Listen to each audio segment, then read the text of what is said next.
முருங்கைக்கீரையில் பிரியாணியா? அட ஆமாங்க. முருங்கைக்கீரையில் பிரியாணி செஞ்சு சாப்பிட்டு பாருங்கள், அவ்வளோ சுவையாக இருக்கும். இந்த முருங்கைக்கீரையில் செஞ்சதாகவே தெரியாது, அப்படி இருக்கும் இதோட சுவையும் மணமும்.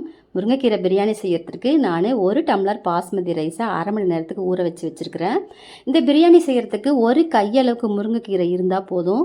மிக்சி ஜாரில் ஒரு கையளவு முருங்கைக்கீரை, கொஞ்சமாக கொத்தமல்லி, புதினா, ஒரு பச்சை மிளகா, இதையெல்லாம் நல்லா அரைச்சிக்கிட்டு வந்துடலாம்.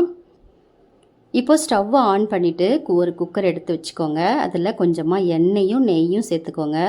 இதில் சோம்பு, சீரகம், பட்டை, கிராம்பு, பிரிஞ்சி இலை நல்லா பொரிஞ்சு வந்ததுக்கப்புறமா ஒரே ஒரு பல்லாரி வெங்காயம், ஒரு ஸ்பூன் இஞ்சி பூண்டு விழுது, 2 தக்காளி பழம், பிரியாணிக்கு தேவையான உப்பையும் சேர்த்துட்டு தக்காளி குழையிற அளவுக்கு வதக்கி விடுங்க. இப்போ 1/4 டீஸ்பூனுக்கு மஞ்சள் தூள் சேர்த்துக்கோங்க.